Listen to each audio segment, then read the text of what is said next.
डरावनी कहानी नागपंचमी का वह रहस्यमय दिन। आज एक बात मैं आप लोगों को बताने जा रही हूँ, जो बात सुनकर आप भी दंग रह जाओगे। एक समय की बात है जब हम लोग नए नए कपड़े पहनकर बगिया में झूला झूल रहे थे और हमारे गांव के लड़के पींगा मार रहे थे, क्योंकि वह सावन का महीना था।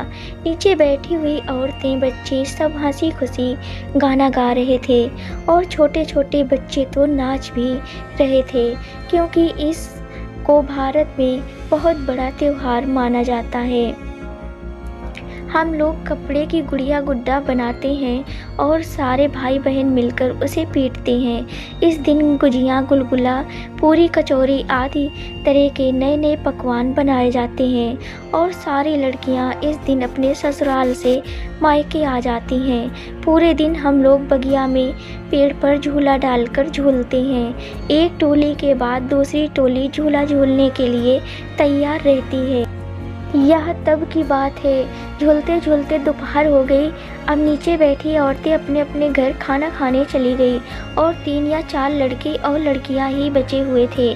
उसी समय हमारी 4 सहेली झूले पर बैठकर झूला झूल ही रही थी, जब कुछ लड़के अचानक वहां पर आ गए और बोले कि आप लोग भी घर जाकर खाना खाकर आओ, तब तक मैं आपकी बहनों को झूला झुला रहा हूँ। जो 3 लड़के बचे थे वह भी अपने घर चले गए और बोला कि थोड़ी देर में आ जाऊंगा, तब तक आप लोग इनके साथ झूला झूलो।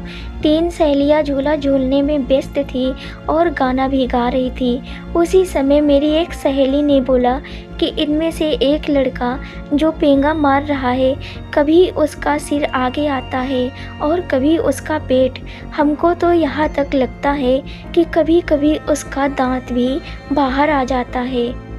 हमने बोला कि तुम बहुत थक गई हो, इसलिए तुमको ऐसा दिख रहा है।